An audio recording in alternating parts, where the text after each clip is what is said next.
अस्सलाम वालेकुम। आज का हमारा टॉपिक जो है फॉर द डिस्कशन वो है हमारा जनरेटिव एआई।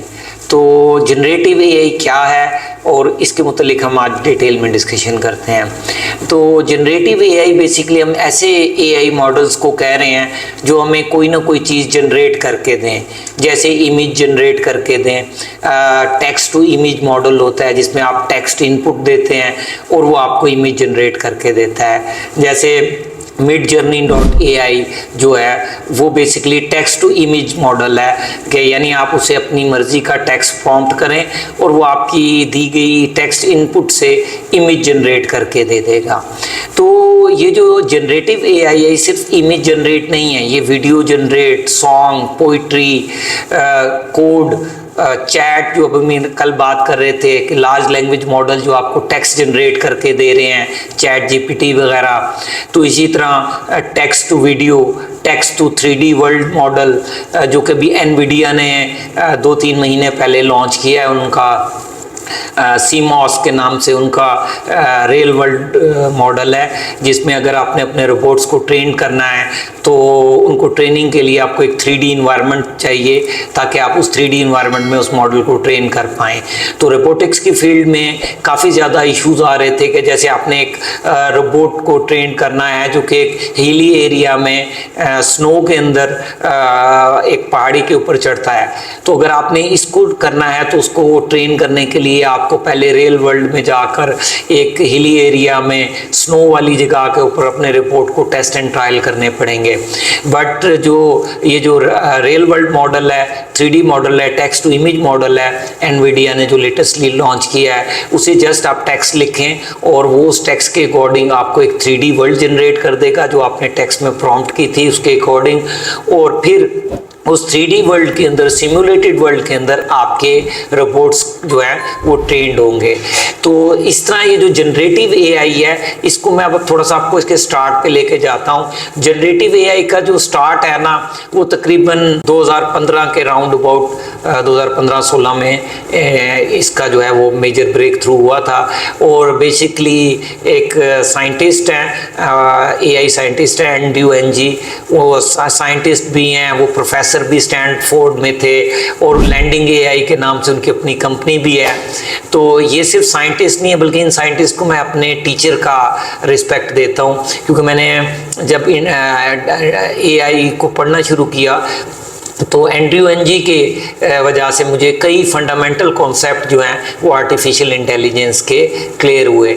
इनके कोर्सेरा वगैरह के ऊपर इनके कोर्सेज वगैरह भी हैं और स्टैनफोर्ड के इनके लेक्चर्स वगैरह भी हैं। तो उधर से मैंने इनसे मतलब सीखी आर्टिफिशियल इंटेलिजेंस के कई कॉन्सेप्ट। तो इसलिए मैं एंड्रयू एनजी को अपने टीचर की तरह रिस्पेक्ट करता हूँ। तो एंड्रयू एनजी के एक स्टूडेंट थे, स्टैनफोर्ड के ही थे, आयान गुडफेलो।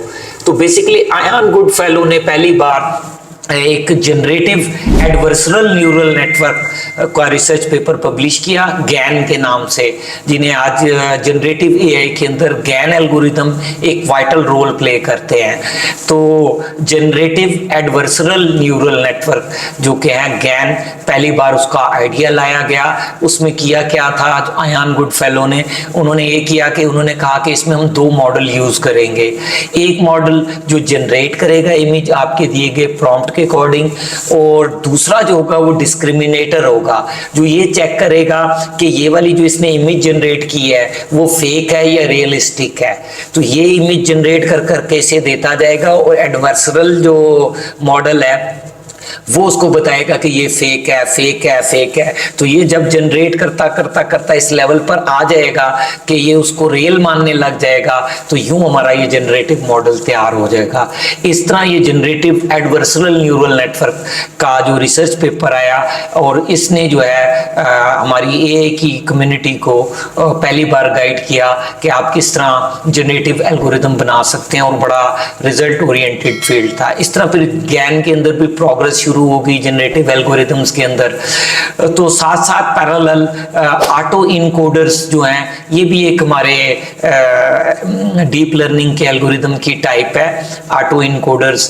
तो बेसिकली ऑटो इनकोडर्स भी एआई जनरेशन के अंदर, जनरेटिव एआई के अंदर पार्टिसिपेट करने लगे और लोगों ने ऑटो इनकोडर से भी जनरेट करना शुरू किया। फिर आगे इसको मजीद इन्हांस किया गया इसी ऑटो इनकोडर के कॉन्सेप्ट को, और स्टेबल डिफ्यूजन जो है वो इंट्रोड्यूस हुई। तो स्टेबल डिफ्यूजन भी बेसिकली जनरेटिव एल्गोरिदम में से है। तो इसके अलावा जो एल्गोरिदम यूज हो रहे हैं हमारे लार्ज लैंग्वेज मॉडल, जो हमने कल की फर्स्ट लेक्चर में या फर्स्ट वीडियो में भी जो डिस्कस किया था लार्ज लैंग्वेज मॉडल्स का, तो लार्ज लैंग्वेज मॉडल्स भी यूज हो रहे हैं जनरेटिव एआई के लिए। तो इसके अलावा और भी काफ़ी सारे एल्गोरिदम और टेक्निक्स हैं जो कि अभी इस्टेब्लिश हो रही हैं, डेवलप हो रही हैं और इनके ऊपर काम हो रहा है। तो अभी बहुत ज़्यादा जो इन्हीं एल्गोरिदम को यूज़ करते हुए डिफरेंट लोगों ने डिफरेंट प्रोडक्ट्स डेवलप किए हुए हैं। जैसे अभी हमने बात किया कि midjourney.ai का जो टेक्स्ट टू इमेज मॉडल है, जिसमें हम उसे टेक्स्ट देते हैं और वो हमें इमेज जनरेट करके देता है, ये बेसिकली स्टेबल डिफ्यूजन को यूज़ करते हुए बना हुआ है। इस तरह डाले जो एक बहुत पॉपुलर एआई मॉडल है, तो वो भी बेसिकली स्टेबल डिफ्यूजन को यूज़ कर रहा है। और इस तरह के जिस तरह मैंने कहा स्टाइलस गैन है, गैन्स हैं, ये एल्गोरिदम भी काफ़ी ज़्यादा यूज़ हो रहे हैं। तो अब वो वीडियो जनरेशन है, टेक्स्ट टू वीडियो है, ऑडियो टू वीडियो है, तो ये इनको हम मल्टी मॉडल बोलते हैं, जो कि मल्टी इनपुट लेके मल्टी आउटपुट दे सकते हैं। इवन वो मल्टी इनपुट भी ले रहे हो तो तब भी वो मल्टी मॉडल कहला रहे होते हैं। तो आप टेक्स्ट से इमेज जनरेट करें, ऑडियो से इमेज जनरेट करें, वीडियो से इमेज जनरेट करें, टेक्स्ट से ऑडियो जनरेट करें, ऑडियो से ऑडियो जनरेट करें, वीडियो से वीडियो जनरेट करें, और सिमिलर आप क्या कहते हैं, आपके ये मल्टी मॉडल यूज हो रहे हैं। तो जनरेटिव एआई आजकल की एआई की डोमेन में सबसे वन ऑफ हॉट ब्रांड चल रहा है। दूसरा जो है वो एजेंटिक एआई है। इंशाल्लाह नेक्स्ट वीडियो के अंदर हम एजेंटिक एआई को भी डिटेल में डिस्कस करेंगे कि एजेंटिक एआई क्या होती है। और ये जो हमारी सीरीज चल रही है, ये जस्ट इंट्रोडक्टरी सीरीज है कि इन कॉन्सेप्ट के मुतालिक आपको जस्ट एक लाइट वेट इंट्रोडक्शन जो है वो ऐसे गपशप के माहौल में दिया जाए। तो वैसे तो अगर हम इन वीडियोस को फॉर्मली बनाएं तो हम इससे बहुत बेस्ट कंटेंट प्रोड्यूस कर सकते हैं, एनिमेशंस एंड डिस्प्ले के साथ चीज़ें। बट क्योंकि मैं काफ़ी ज़्यादा बिजी होता हूँ तो मेरे पास टाइम बहुत शॉर्ट होता है। और जैसे मैंने कल भी कहा था कि ये मेरे स्टूडेंट्स ने मुझे ज़बरदस्ती फोर्स किया कि सर आप ये काम शुरू करें, तो हम इसलिए इसको ज़रा कैजुअल स्टाइल में, इनफॉर्मल स्टाइल में हम गपशप कर रहे हैं।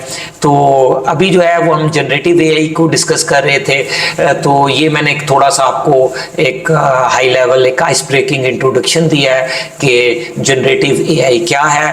और मेरी नज़र में जनरेटिव एआई के अंदर बहुत ज़्यादा फ्यूचर पड़ा हुआ है। अभी जैसे हम स्टेबल डिफ्यूजन की बात कर रहे थे, अभी कुछ अर्सा पहले, 2-2.5 महीने पहले एक रिसर्च पेपर पब्लिश हुआ है जिसके अंदर उन्होंने एक फर्स्ट पर्सन शूटर गेम को यूज़ किया है। और वो गेम जो है वो किसी गेमिंग इंजन के अंदर नहीं बनी हुई, बल्कि वो स्टेबल डिफ्यूजन के जनरेटिव एल्गोरिदम को यूज़ करके बनी हुई है। और उसमें क्या है कि वो आपके कीबोर्ड और आपकी जॉयस्टिक वगैरह की इनपुट को ले रहा है मॉडल, प्लस वो प्रीवियस सीन को ले रहा है। और नेक्स्ट सीन जो है, और नेक्स्ट जो फ्रेम जनरेट हो रहा है गेम के अंदर, वो बेसिकली स्टेबल डिफ्यूजन जनरेट कर रही है। और वो उन्होंने एक कॉन्सेप्ट प्रूव किया है कि जिसके अंदर क्या कहते हैं, आपकी जो गेम है वो लाइव एक मॉडल जनरेट कर रहा है। तो जिससे ये हुआ कि फ्यूचर के अंदर जो है, जो गेमिंग इंडस्ट्री है, वो एक उनको एक नया थॉट मिल रहा है कि इन्फिनिट गेम और जनरेटिव गेम, और जिसको इस तरह नहीं डेवलप किया, मतलब एक फॉर्मल वे में जो गेम डेवलपमेंट हो रही है जिसके अंदर हम यूनिटी के गेमिंग इंजन यूज़ कर रहे हैं या अनरियल इंजन यूज़ हो रहा है। तो इस तरह के जो गेमिंग इंजन यूज हो रहे हैं वो उसके बगैर डायरेक्ट एक एआई मॉडल जो कि प्लेयर की इनपुट्स और प्रीवियस सीन और उनकी बेस पे न्यू फ्रेम्स जनरेट करता जा रहा है। तो खैर एनी हो, इसी तरह मैंने जैसे कहा कि ये एक लाइमलाइट डिस्कशन हो रही है आप लोगों से इसके मुतालिक, तो इसी तरह बहुत वास्ट फील्ड के अंदर जनरेटिव एआई के ऊपर काम हो रहा है। तो मेरी नज़र में जो है कि जो इस वक्त एआई की टॉप डोमेन्स हैं उसमें से जनरेटिव एआई एक बहुत टॉप डोमेन है। आप यहीं से अंदाज़ा लगा लें कि midjourney.ai जो ज़ीरो से बिलियन ऑफ डॉलर का प्रोडक्ट बना है सिर्फ इसलिए कि उन्होंने सबसे पहले text to image generative AI को यूज़ किया है। और आज भी आप देखें कि midjourney.ai किस स्पीड से ग्रोथ कर रही है। तो इसी तरह फ्यूचर प्रोडक्ट्स हैं और जो फ्यूचर एआई है उसमें जनरेटिव एआई में बहुत स्कोप है। तो आप जनरेटिव एआई की तरफ फोकस करें। अगर आप एआई की डोमेन में काम कर रहे हैं तो जनरेटिव एआई मेरी नज़र से बहुत इंटरेस्टिंग, बहुत ज़्यादा फ्यूचर के अंदर जो है पोटेंशियल रखने वाली फील्ड है, जिसके अंदर लॉन्ग टर्म आपका एआई की फील्ड में करियर आप बना सकते हैं। तो आज के लिए इतना ही, इंशाल्लाह फिर नेक्स्ट टाइम आपसे नेक्स्ट वीडियो में बात करेंगे नेक्स्ट टॉपिक पे। आप लोग अपना फीडबैक दें कमेंट्स में कि आप लोग फर्दर किस तरह का आप चाहते हैं कि आपको कंटेंट हमारी तरफ से मिले, तो हम कोशिश करेंगे कि आपकी रिक्वायरमेंट को फुलफिल करें।